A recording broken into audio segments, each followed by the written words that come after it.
സംഘികളുടെ കുരു പൊട്ടി അങ്ങടെ ഒലിക്കുകയാണ്. ഞാൻ അങ്ങനെ ഒരു വീഡിയോ ചെയ്തതുകൊണ്ടാണ്. ശരിയാണ്, അവർക്ക് അഗൻസ്റ്റ് വീഡിയോ ചെയ്ത് കഴിഞ്ഞാൽ അവരുടെ കുരു പൊട്ടത്തില്ലേ, സ്വാഭാവികം. പക്ഷേ എനിക്കതിനൊരു മറുപടി കൊടുക്കണമെന്ന് തോന്നി. എനിക്ക് ഫേസ്ബുക്കിൽ വന്ന ഒരു കമൻറ്റാണ്. ഫേസ്ബുക്കിൽ അറിയാലോ, ടോക്സിക് പീപ്പിളിൻ്റെ ഏരിയയാണ് ഫേസ്ബുക്ക്. അപ്പോൾ അതിനകത്തൊന്നൊരു കമൻറ്റാണ്. ശ്യാംദേവാണ് കമൻറ്റിൻ്റെ ഉത്തരവാദി.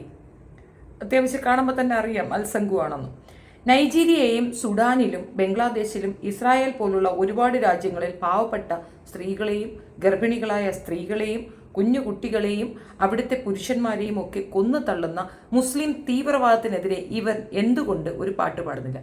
വേടനെ പറ്റി പറഞ്ഞതിന് വേണ്ടിയിട്ട് വന്ന് എഴുതുന്നതാണ്. വേടൻ ഇഷ്ടമില്ലല്ലോ അവർക്ക്. എന്തുകൊണ്ട് അവൻ ഒരു പാട്ട് പാടുന്നില്ല?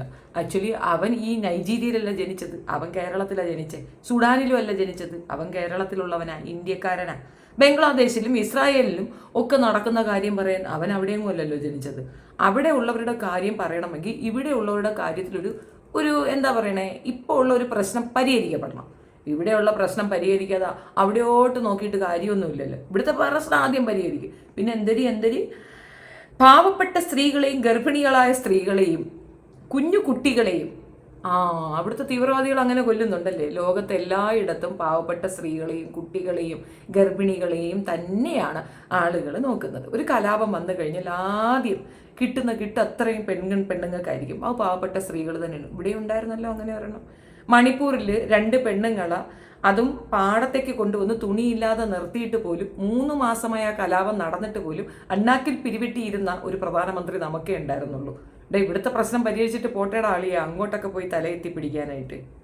അതുപോലെ തന്നെ നമ്മുടെ ഇന്ത്യയിൽ തുണി പൊക്കി മുട്ടമണി മുറിച്ചിട്ടുണ്ടോ എന്ന് നോക്കി കാശ്മീരിൽ കൊന്നു തള്ളിയ പാവപ്പെട്ട ആളുകൾക്ക് വേണ്ടി എന്തുകൊണ്ട് ഒരു പാട്ട് എഴുതിയില്ല? തീർച്ചയായിട്ടും ഇനി ഇന്ത്യയുടെ കാര്യം അവൻ പറഞ്ഞില്ല എന്നുള്ളതാണ്. കാശ്മീരി ആദ്യം ഈ മുട്ടമണി നോക്കി മുറിച്ചവന്മാരെ കിട്ടിയ രാജ്യസുരക്ഷ ഏറ്റവും വലിയ അവതാളത്തിലാണെന്ന് തെളിയിക്കാൻ പറ്റിയ ഒരു സംഗതിയല്ലേ നടന്നത്.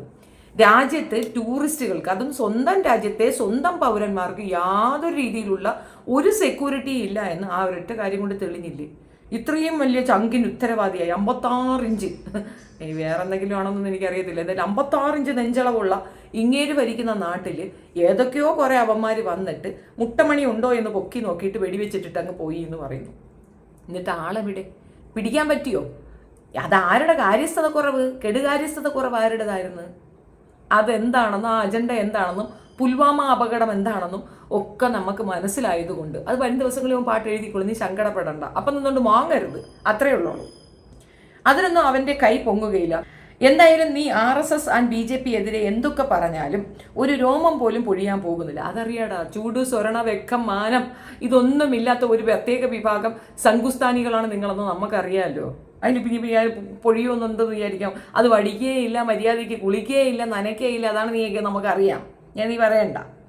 ഇന്ന് ലോകം കണ്ട ഏറ്റവും വലിയ രാഷ്ട്രീയ സംഘടന BJP.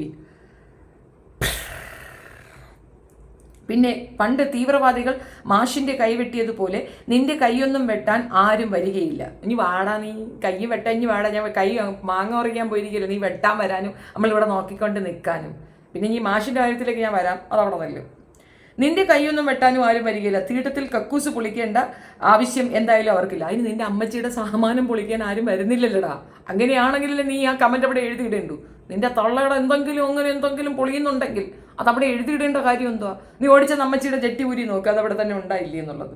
നീ ആദ്യം ലോക സമൂഹം അനുഭവിക്കുന്ന തീവ്രവാദം, മുസ്ലിം തീവ്രവാദം, അതിനെതിരെ ഒരു പാട്ട് എഴുതി നീ ഒന്ന് പാട്. അങ്ങനെ പറഞ്ഞപ്പോൾ ഒരു സുഖം. അല്ല, ഞാൻ അറിയാത്തതുകൊണ്ട് ചോദിക്കുകയാണ്. കേരളത്തിൽ മാത്രമേ ഈ കഞ്ചാവിൻ്റെ ഒരു നിരോധനം ഉള്ളതെന്നാണ് ഞാൻ മനസ്സിലാക്കുന്നത്. ഐ മീൻ സൗത്ത് പാർട്ടിൽ മാത്രമേ. നോർത്തിൽ ബാങ് എന്ന് പറഞ്ഞൊരു സാധനം കിട്ടും, ഒരു ഡ്രിങ്ക്സാണ്. കഞ്ചാവ് കലക്കി കൊടുക്കുന്ന ഒരു പ്രത്യേകതരം ഡ്രിങ്ക്സാണ്. അത് തമിഴ്നാട്ടിലൊരു സിനിമയ്ക്കകത്ത് വിജയ് അവതരിപ്പിച്ചിട്ടുണ്ടായിരുന്നു. ബാങ്ക് കുടിച്ചിട്ട് കിടന്ന് ഡാൻസ് കളിക്കുന്നത്. കഞ്ചാവ് അവിടുത്തെ മെയിൻ സാധനമാണ്. ഇതെല്ലാം പൊട്ട് മലപ്പുറത്തൊരു മഹാസംഗമവും മേളയും ഉണ്ടാക്കിയപ്പം അവിടെ വരുന്ന പൂജാരിമാർക്ക് കഞ്ചാവ് ഉപയോഗിക്കാമെന്നൊരു പെർമിഷൻ വാങ്ങിയെടുക്കുന്ന ഒരു രീതി ഉണ്ടായിരുന്നു. അപ്പം കഞ്ചാവോളി ആരാണെന്ന് അതിനകത്ത് വ്യക്തം. അതുകൊണ്ട് കൂടുതൽ കഞ്ചാവ് വർത്തമാനം ഇങ്ങോട്ട് വരണ്ട. ഇനി നമുക്ക് ജോസഫ് മാഷിന്റെ വിഷയത്തിലേക്ക് വരാം. ജോസഫ് മാഷിന്റെ വിഷയം നീ ഘോരഘോരം പ്രസംഗിക്കുന്നുണ്ടെങ്കിൽ ഗ്രഹാം സ്റ്റെയിനെ നിനക്ക് ഓർമ്മയുണ്ടോ? ഗ്രഹാം സ്റ്റെയിൻ എന്ന് പറയുന്ന ഒരു വ്യക്തി ഇവിടെ വന്നിട്ടുണ്ടായിരുന്നു. അവര് ഇവിടെ വരുന്ന സമയത്ത് ഒരു ഗ്രാമത്തിനെ അകറ്റി നിർത്തുന്ന ഒരു രീതി ഉണ്ടായിരുന്നു. എന്തുകൊണ്ടെന്ന് പറഞ്ഞു കഴിഞ്ഞാൽ ആ ഗ്രാമത്തിലുടനീളം കുഷ്ഠരോഗം പടർന്നു പിടിച്ചു. അതുകൊണ്ട് അതും താഴ്ന്ന ജാതിക്കാർ അധികം തിങ്ങി നിറഞ്ഞ ഒരു ഗ്രാമമായിരുന്നു. അതുകൊണ്ട് തന്നെ അവർ മരിച്ചാലും കുഴപ്പമില്ലെന്ന് പറഞ്ഞ് ചുറ്റും നിന്നുകൊണ്ട് ആ ഗ്രാമം ഒന്നടങ്കം അവരങ്ങ് പൂട്ടി. അതിനകത്ത് കിടന്ന് അവർ മരിച്ചു പോട്ടെ എന്നുള്ളതാണ്. ആരും അങ്ങോട്ട് പോകത്തില്ല, അവിടുന്ന് പുറത്തേക്ക് ആരും വരികയുമില്ല. അങ്ങനെ ഒരു അവസരം ഉണ്ടായിരുന്നു. ഗ്രഹാം സ്റ്റെയിൻ എന്ന് പറയുന്നത് ഒരു മിഷണറി പ്രവർത്തകനാണ്. മിഷണറി പ്രവർത്തകനും വൈസ്രോയി എന്നുള്ളതിന്റെ ഡിഫറൻസ് എന്താണെന്ന് പറഞ്ഞു കഴിഞ്ഞാൽ ഈ വൈസ്രോയിമാർ വരുന്നത് ട്രേഡിനൊക്കെയാണ്. അതേസമയം മിഷണറി പ്രവർത്തകർ എന്ന് പറഞ്ഞാൽ സർവീസ് മെന്റാലിറ്റിക്കാണ് വരുന്നത്. അതായത് സർവീസാണ് അവരുടെ ഉദ്ദേശം, ആളുകളെ സർവീസ് നടത്തുക. ഐ മീൻ അവർക്ക് വേണ്ടിയിട്ടുള്ള അത്യാവശ്യ ഹെൽത്ത് ബേസിലുള്ള അതാണ് നമ്മുടെ പിന്നെ മദർ തെരേസ ഉൾപ്പെടെ അതാണ് മിഷണറി പ്രവർത്തനമാണ്. അപ്പം മിഷണറി പ്രവർത്തനത്തിന് വന്ന ഈ പാവപ്പെട്ടവൻ വിവാഹത്തിന് മുമ്പ് ഇവിടെ വരുന്നു. ആ ഗ്രാമത്തിനെ പുള്ളി അങ്ങ് ദത്തെടുക്കുന്നു. അവർക്ക് വേണ്ട ഭക്ഷണം, മരുന്ന് ഇതൊക്കെ കൊണ്ടു കൊടുത്ത് അവിടെയുള്ള ആളുകൾക്ക് ഈ പറയുന്ന കുഷ്ഠരോഗത്തിൽ നിന്നൊരു മുക്തി നേടിക്കൊടുക്കുന്നു. മുക്തി നേടിക്കൊടുത്ത മനുഷ്യൻ ഇവിടെ തന്നെ വിവാഹം കഴിക്കുന്നു. ഇവിടെയുള്ള ആളെ എല്ലാം അവിടുന്ന് വിവാഹം കഴിച്ച് ഇവിടെ കൊണ്ടുവന്ന് താമസിക്കുന്നു. 3 കുഞ്ഞുങ്ങൾ ഉണ്ടാകുന്നു. ഈ മനുഷ്യന്റെ ഒരു എഫേർട്ടിൽ, അദ്ദേഹത്തിന്റെ പ്രാർത്ഥനയിൽ കൂടെ അവർക്ക് ആ അസുഖത്തിൽ നിന്ന് വിട്ടുവീഴ്ച വന്നപ്പോൾ അവർക്ക് മനസ്സിലായ ഒരു കാര്യം, ഈ ദൈവത്തിനാണ് കൂടുതൽ ശക്തിയെന്ന്. അങ്ങനെ ഇവരെന്ത് ചെയ്തു? കുറേ മനുഷ്യർ അതിനകത്തേക്ക് അങ്ങ് ജോയിനായി ക്രിസ്ത്യൻസിലേക്ക് മാറി. ഇത് സഹിക്കൂല. കൊല്ലായിട്ടിരുന്ന ആളുകൾ രക്ഷപ്പെട്ട് മതം മാറിയാൽ അവർ മരിച്ചു പോകുമെന്ന് വിചാരിച്ച് തള്ളിക്കളഞ്ഞതാണ് ഇവര്. പക്ഷേ അവര് രക്ഷപ്പെട്ടു എന്നൊരു മതം മാറിയപ്പം ഇവിടെ RSSകാർക്ക് പറ്റൂല. അയാളുടെ 2 പിഞ്ച് പൈതലുകളെയും ഒരു ജീപ്പിനകത്തിട്ട് തീ വെച്ച് കൊന്നുകളഞ്ഞു. ഈ കൊല്ലുമ്പം അയാളെ മാത്രമല്ലല്ലോ, ആ കുട്ടികളെയും വിട്ടിട്ടുണ്ടായിരുന്നില്ല. അത് നടന്നത് ഇന്ത്യയിലാണ്. അതിനെപ്പറ്റി നമുക്ക് സംസാരിക്കട്ടെ. പോട്ടെ. ഇവിടെ ഒരു അച്ഛനുണ്ട്, സേവിയർ അച്ഛനാണോ, പുള്ളിയുടെ പേര് എനിക്ക് കറക്റ്റ് ഓർമ്മയില്ല. പക്ഷേ അദ്ദേഹം യുക്തിവാദം പറഞ്ഞു. എന്തോ ഒരു പ്രസ്താവന സഭയ്ക്കെതിരെ പറഞ്ഞതിന് 16 വെട്ടാണ്. അദ്ദേഹം ഇപ്പോഴും ആലപ്പുഴയിൽ ജീവിച്ചിരിപ്പുണ്ട് കേട്ടോ. അദ്ദേഹത്തിന്റെ ദേഹത്ത് ചന്നാം പിന്നാം വെട്ടിക്കളഞ്ഞു. ആരെന്നറിയാമോ? കൂടിയ ഇനം ക്രിസ്ത്യൻസാണ്. കുറച്ച് ഈ പറയുന്ന മതബോധം കൂടി കയറിയ സഭാ നേതൃത്വത്തിന്റെ ആളുകളാണ് കയറി നരഞ്ചം പുറഞ്ചം വെട്ടിക്കളഞ്ഞത്. അതും നടന്നത് ഈ നാട്ടിൽ തന്നെയാണ്. അവരാരും തീവ്രവാദികളല്ല, ഇവർ മാത്രം തീവ്രവാദികൾ. ഈ ജോസഫിനെ കൊണ്ട് നടന്നതും അയാളെ സംരക്ഷിച്ചതും ഈ മതവിശ്വാസത്തിലുള്ള ആളുകൾ തന്നെയാണ്. സഭ അയാളെ തള്ളി പറഞ്ഞു, തൂക്കി ദൂരെ എറിഞ്ഞു. കാരണം സഭയ്ക്ക് വേണ്ടത് ആ സ്കൂളിൽ പഠിക്കാൻ പിള്ളേരായിരുന്നു. കാരണം മെജോറിറ്റി ഇസ്ലാമിയർ താമസിക്കുന്ന ഒരു ഏരിയയിൽ ഇയാളെ പിടിച്ച് തലയിൽ കയറ്റി വെച്ച് കഴിഞ്ഞാൽ അവിടേക്ക് മുസ്ലിം കുട്ടികളൊന്നും പഠിക്കാൻ പോവില്ല എന്നുള്ള ഉറപ്പുമുണ്ട്.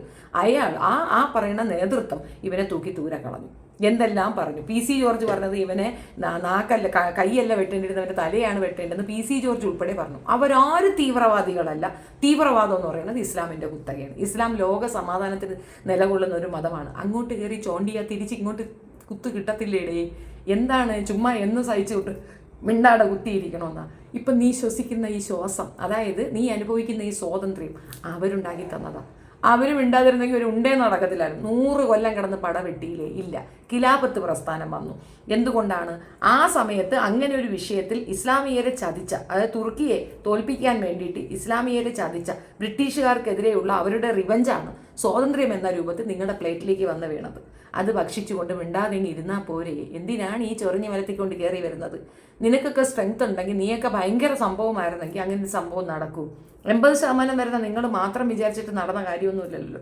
പിന്നെ സുഭാഷ് ചന്ദ്രബോസൊക്കെ ഒരുപാട് എഫർട്ട് എടുത്തു, ഇല്ല, അതില്ല എന്നൊന്നും ഞാൻ പറയുന്നില്ല. പക്ഷെ എന്നിരുന്നാൽ പോലും ഇസ്ലാമിയരുടെ സപ്പോർട്ട്, പ്രത്യേകിച്ച് ആദ്യത്തെ വിദ്യാഭ്യാസ മന്ത്രി, അദ്ദേഹത്തിൻ്റെ എഴുത്തുകളിൽ കൂടെ അന്നത്തെ യുവജനങ്ങളെ അവരെ കൊണ്ടാണ് ഏറ്റവും കൂടുതൽ ഈ ഒരു കാര്യം സാധിച്ചത് എന്നുള്ളതാണ്. ഓരോരുത്തരുടെ പേര് പറയാം. മുഹമ്മദ് അലി ജിന്ന എന്ന് പറയാം, അല്ലെങ്കിൽ അലി സഹോദരന്മാരെ പറയാം. ഒത്തിരി പേര് നമുക്ക് പറയാനുണ്ടാകും. ഇന്നാട്ടിലും അങ്ങനെ തന്നെയാണ്. ഇപ്പം റീസെൻ്റ്ലിയാണ് അദ്ദേഹം മരണപ്പെട്ടു പോയത്. അദ്ദേഹവും ഉണ്ടായിരുന്നു, മൗലവി. അദ്ദേഹവും മെയിനായിട്ട് ഇറങ്ങി നിന്ന് ഇസ്ലാമിയരെ പ്രബോധിപ്പിച്ചു. അവരുടെ അടുത്ത് കാര്യം പറഞ്ഞു കൊടുത്തു. നമ്മൾ ഒന്നിച്ച് നിൽക്കണം, നമുക്ക് വേണ്ടതാണ്. നമുക്ക് പ്രത്യേകിച്ച് പ്രശ്നങ്ങളോ ഉച്ചനീചിത്തങ്ങളിലെ പ്രോബ്ലംസ് ഒന്നുമില്ല. നമ്മുടെ തലയവന്മാർ പാഞ്ഞു കയറത്തില്ല. അങ്ങനത്തെ യാതൊരു ട്രബിളും നമുക്കില്ല. മാത്രവുമല്ല, പോകണമെന്ന് വെച്ചാൽ പോകാനായിട്ട് ഞങ്ങൾക്ക് വേറെ രാജ്യങ്ങളും ഉണ്ടായിരുന്നു. പക്ഷേ അതൊന്നും ചെയ്യാതെ ഇന്ത്യയാണ് നമ്മുടെ രാജ്യമെന്നും ഈ രാജ്യത്ത് ജീവിക്കുന്ന നമ്മൾ ഇവിടെ തന്നെ മരിക്കുമെന്നും നിശ്ചയദാർഢ്യമെടുത്ത ഒരു വിഭാഗം ജനതയുടെ സപ്പോർട്ടോടുകൂടി രക്ഷപ്പെട്ട് കയറി വരിക മാത്രമല്ല, ഈ രാജ്യത്ത് നടക്കുന്ന അസമത്വങ്ങളും അനാചാരങ്ങളും അന്ധവിശ്വാസങ്ങൾക്കും എതിരെ പോരാടിയ ഒരു വിഭാഗം ജനതയെ നിങ്ങൾക്ക് ശത്രുപക്ഷത്ത് എങ്ങനെയായി എന്നുള്ളതാണ്. അവരെ അങ്ങോട്ട് പറഞ്ഞാൽ, അവരെ ശത്രുവാക്കി നിർത്തിയാൽ അതിൽ കൂടെ നിങ്ങൾക്ക് വിന്നിങ് പോയിന്റിൽ എത്താം. അതല്ലേ ഉദ്ദേശം. നടക്കൂല. കാരണം എല്ലാവർക്കും എല്ലാം ബോധ്യപ്പെട്ടു. പിള്ളേർ ഹിസ്റ്ററിയൊക്കെ പഠിക്കാൻ തുടങ്ങി. അതുകൊണ്ട് നടക്കൂല എന്നുള്ളതാണ്. പിന്നെ നിന്നെ പോലെയുള്ള കുറെ ചൊറിയന്മാരുന്നു ചൊറിഞ്ഞ് മാന്തിപ്പറിച്ചെടുത്തോണ്ട് വാ, പിച്ച എടുക്കുമ്പം അപ്പം സപ്പോർട്ട് ചെയ്യാം. ഈ രാജ്യത്തുള്ള, അതായത് പ്രത്യേകിച്ച് കേരളത്തിലുള്ള ഈ സംസ്ഥാനത്തുള്ള മെജോറിറ്റി ആൾക്കാർക്കും ഫിനാൻഷ്യലി അവർക്കൊരു സ്റ്റെബിലിറ്റി വന്നതിൻ്റെ റീസൺ ദുബായ് അല്ലെങ്കിൽ അതുപോലുള്ള അറബിക് രാജ്യങ്ങൾ തന്നെയാണ്. അതിനകത്ത് ഒരു തർക്കവും പറയണ്ട. പ്രവാസികൾ തന്നെയാണ് ഈ രാജ്യത്തിനെ അല്ലെങ്കിൽ ഈ സംസ്ഥാനത്തിനെ ഇങ്ങനെ കൊണ്ടുവന്നത്. രാജ്യം മൊത്തം ഞാൻ പറയുന്നത്, സംസ്ഥാനത്തിൻ്റെ കാര്യം ഞാൻ പറയുന്നത്. ഇതിനെ ഇങ്ങനെ ഇത്രയും ഡെവലപ്മെൻറ്റ്സിലേക്ക് കൊണ്ടുവന്നത് ഈ പ്രവാസം തന്നെയാണ്. ആ പ്രവാസത്തിലേക്ക് നിങ്ങളെപ്പോലെ ചിന്തിക്കുന്ന അറബികളാണ് അവിടെ ഉണ്ടായിരുന്നതെങ്കിൽ നമ്മുടെ മുസ്ലിംസ് മാത്രമേ ഉണ്ടാവുകയുള്ളായിരുന്നു. അങ്ങനെയല്ലല്ലോ. എല്ലാ മതവിശ്വാസങ്ങളെയും അവർ അക്സെപ്റ്റ് ചെയ്യുകയും അവിടെ ഇന്ത്യ എന്ന കൺസെപ്റ്റ് അല്ലെങ്കിൽ ഇന്ത്യ എന്ന രാഷ്ട്രത്തിനോട് കൊടുക്കുന്ന റെസ്പെക്റ്റാണ് നിങ്ങൾ കണ്ടിട്ടുള്ളത്. എന്നിട്ടും പഠിക്കാതെ പുലഫ്യം പറയുന്ന നിങ്ങൾക്ക് ഇനിയും കിട്ടാനിരിക്കുന്നു. ഇവിടുത്തെ മൂത്ത സംഖ്യകളൊക്കെ അബുദാബി ബേസ് ചെയ്തിട്ട് അവിടെ തൊഴിലെടുക്കുന്നവരാണ് മൂത്ത സംഖ്യകൾ. ഈ പറയുന്ന മലം TV-യുടെ ഓണറും അവിടെ തന്നെയാണ്. അവിടെ നടത്തുന്ന ബിസിനസ്സിൽ നിന്നുള്ള പൈസ കൊണ്ടുവന്ന് വേണം ഇവിടെ ഇസ്ലാമിയർക്കെതിരെ സാമാനം ഉണ്ടാക്കാനായിട്ട്. ആകെ മൊത്തത്തിൽ ഞങ്ങളുടെ കയ്യിൽ നിന്ന് വാങ്ങി നക്കിയിട്ട് ഞങ്ങൾക്കിട്ട് കൊട്ടണ കണക്കുണ്ട്. എന്നിട്ട് രാജ്യം നമ്മുടെയാണെന്ന് ആരെങ്കിലും ഉണ്ടാക്കി കൊണ്ടുവന്ന അല്ലെങ്കിൽ ആരെങ്കിലും സംരക്ഷിച്ച് ആരെങ്കിലും നേടിത്തന്ന സ്വാതന്ത്ര്യത്തിൽ അച്ഛൻ എൻ്റെയാണെന്ന് പറയുന്ന ഒരു പ്രത്യേകതരം ഗുനാഹുന അത്രയേ ഉള്ളൂ. നമ്മുടെ നാട്ടിൽ അനാവശ്യമായ പ്രശ്നങ്ങൾ ഉണ്ടാക്കാൻ മാത്രമാണ് സംഘുകൾക്ക് സാധിക്കുക എന്നുള്ളതാണ്. നിങ്ങൾ കുറേ ശാഖയും തുറന്നു വെച്ചിട്ട് ഇസ്ലാമിയരെല്ലാം നമ്മുടെ ശത്രുക്കളാണ്, അവരെ തല്ലണം, കൊല്ലണം, വെട്ടണം, കുത്തണം, പിന്നെ എന്താ പറയുക, ശബരിമലയിൽ പോലും ഇല്ലാത്ത പ്രശ്നങ്ങൾ ഉണ്ടാക്കിയെടുക്കുന്നതൊക്കെ നിങ്ങളാണ്. നിങ്ങളുടെ ഒറ്റ ലക്ഷ്യം മാത്രമേ ഉള്ളൂ, ബ്രാഹ്മണക്കുന്നവനെ ഇവിടെ വാഴിക്കണം, എന്നിട്ട് നിങ്ങൾക്ക് അവർക്ക് റാൻ മൂളി നിൽക്കണം. അതാണ് നിങ്ങളുടെ വേദമന്ത്ര ശാസ്ത്ര പ്രത്യായ ശാസ്ത്രങ്ങൾ പഴയതുപോലെ കൊണ്ടുവരണം. പക്ഷേ അതിന് അനുവദിക്കാത്തത് മുസ്ലിംസ് അല്ല. ഞങ്ങൾക്കൊരു പ്രശ്നമില്ല, നിങ്ങൾ കൊണ്ടുവന്നിട്ട് നിങ്ങൾ അങ്ങനെ തന്നെ ജീവിച്ചു. ഇവിടെ ആർക്കെന്ത്, ഞങ്ങൾക്കത് ബാധിക്കുന്ന പ്രശ്നം പോലുമല്ല. പക്ഷേ നമ്മളുടെ സഹോദരങ്ങൾക്ക് അങ്ങനെ ഒരു ബുദ്ധിമുട്ട് വരരുതെന്നുകൊണ്ട് എല്ലാവരെയും സംരക്ഷിക്കണം എന്ന ഒരു മനോഘടന ഉള്ളത് കൊണ്ടും സമാധാനം കാക്ഷിക്കുന്നത് കൊണ്ട് മാത്രമാണ് ആ ഒരു കാര്യത്തിൽ അവർ കൂടെ നിൽക്കുന്നത്, സപ്പോർട്ട് ചെയ്ത് നിൽക്കുന്നത്. ഇവിടെ തന്നെ എക്സിലുകൾ ജീവിച്ചിരിക്കുകയല്ലേ. നിങ്ങളുടെ കൂട്ടത്തിലാണ് ഇങ്ങനെ ഒരുത്തനുണ്ടെങ്കിൽ നിങ്ങൾ എന്നെ തട്ടിക്കൊന്നു പോർവിളി നടത്തിയിട്ടുണ്ടാവും. ഞാൻ ഈ പറഞ്ഞ ഈ 2 പേരല്ലാതെ, ഈ 2 മനുഷ്യരല്ലാതെ ഒരു 100 പേരെ നമുക്ക് എക്സാമ്പിളായിട്ട് കൊണ്ടുവന്ന് കാണിക്കാൻ പറ്റും. ഗുജറാത്തിൽ നടന്നത് മാത്രം എടുത്താൽ മതി. ഇന്നും ഒരു പോലീസ് ഉദ്യോഗസ്ഥൻ അവിടെ ജയിലിലാണ്. അദ്ദേഹം മുസ്ലിമൊന്നും അല്ലല്ലോ. ഇപ്പം തന്നെ റീസെൻ്റ്ലിയാണ് കുറേ പിള്ളേരെ പുറത്തേക്ക് വിട്ടത്. ഒരു പെണ്ണ് പ്രഗ്നൻ്റ് ആയി അതിനകത്ത് പോയി, കൊച്ചിന് 5 വയസ്സായിട്ടും പുറത്തു വരാൻ പറ്റാതെ നിങ്ങൾ അതിനകത്ത് പിടിച്ചിട്ടുണ്ട്. CAA-ക്കെതിരെ സമരം ചെയ്തത്. മുസ്ലിംസ് ആയത് കൊണ്ട് മാത്രം അനുഭവിക്കുന്ന ബുദ്ധിമുട്ടുകൾ നോർത്ത് സൈഡിലെ മുസ്ലിംസ് പറയുന്നുമുണ്ട്. ഈ വിഷയത്തിൽ നിങ്ങളോട് സംവദിച്ചിട്ട് കാര്യമില്ലെന്ന് എനിക്കറിയാം. വേടനെ നിങ്ങൾക്ക് ശത്രുവായി കിട്ടിയത്, മുസ്ലിം നിങ്ങൾക്ക് ശത്രുവായതിൻ്റെയും റീസൺ ഈ 2 കൂട്ടരും മുന്നോട്ട് വയ്ക്കുന്ന ആശയം ഒന്നാണ്. ആ ആശയത്തിൽ നിങ്ങൾക്ക് നല്ല പ്രോബ്ലം എന്ന് വെച്ചാൽ നിങ്ങൾക്കത് സഹിക്കാൻ പറ്റുന്ന ഒരു കാര്യമല്ല. അങ്ങനെ ഒരു വിഷയം ഇവിടെ ഉണ്ട് എന്നുള്ളത് പറഞ്ഞ് മനസ്സിലാക്കി കൊടുക്കുന്നത് നിങ്ങൾക്ക് ഏറ്റവും വേദനയാണ്. അങ്ങനെ അല്ല എന്ന് നിങ്ങളൊന്ന് തെളിയിക്കും. ഇവരെല്ലാം മിണ്ടാതിരിക്കും. അങ്ങനെയാണ് എന്നുള്ളതാണ് വസ്തുത. ഇന്ത്യയിലെ ജാതീയ വേർതിരിവില്ല എന്ന് നിങ്ങൾ തെളിയിച്ചാൽ ഇവരാരും അതിനെപ്പറ്റി സംസാരിക്കത്തില്ല. പക്ഷേ ഇന്ത്യയിൽ ജാതീയ വേർതിരിവുണ്ടെന്നുള്ളതിന് ഏറ്റവും നല്ല ഉദാഹരണമാണ് ഒരു കാര്യവുമില്ലാതെ വേടനെ നിങ്ങൾ ആക്രമിക്കുന്നത്. അവൻ പാട്ടല്ലേ പാടുന്നത്, പാട്ട് പാടിയാൽ എന്താ കുഴപ്പമിരിക്കുന്നത്? അതിനകത്ത് എന്തോ പറയട്ടെ, നിങ്ങളെന്തിനാ ബോധർ ചെയ്യുന്നത്? അങ്ങനെ ഒരു സംഗതി ഇല്ലെങ്കിൽ നിങ്ങളെന്തിനാ ടെൻഷൻ അടിക്കുന്നത്? അപ്പോൾ നിങ്ങൾക്ക് ആ വിഷമമുണ്ട്. ഇപ്പോൾ ഈ നാട്ടിലുള്ള മനുഷ്യർ യൂണിറ്റി എടുത്ത് അവരൊന്നിച്ച് നിന്നുകൊണ്ട് നിങ്ങളെ ശക്തമായി എതിർക്കുമ്പോൾ നിങ്ങൾക്ക് താങ്ങാൻ വയ്യാത്തത് കൊണ്ടാണ് ഈ പച്ചപ്പൊക്കരത്തരം പറഞ്ഞുകൊണ്ട് വരുന്നത്. നിനക്ക് ഇതിൽ കൂടെ നല്ല മറുപടിയെ എനിക്ക് തരാൻ അറിയത്തില്ലടാ. ഈ മറുപടിയിൽ നീ അങ്ങ് തൃപ്തിപ്പെട്ടോ. പിന്നെ എൻ്റെ ടൈം തേടി വന്ന് കിടന്ന് കൊണ പറഞ്ഞാൽ നീ എടുത്ത് ദൂരെ കളയും. എനിക്ക് നിന്നെ പോലുള്ള വായി നോക്കികൾ വ്യൂവറായിട്ടോ ഫോളോവറായിട്ടോ സബ്സ്ക്രൈബറായിട്ടോ വേണ്ട. Thank you. നിങ്ങളുടെ അഭിപ്രായം കമൻറ്റിൽ പറയുക. വീഡിയോ ഇഷ്ടപ്പെട്ട ലൈക്ക്, ഷെയർ ആൻഡ് സബ്സ്ക്രൈബ്.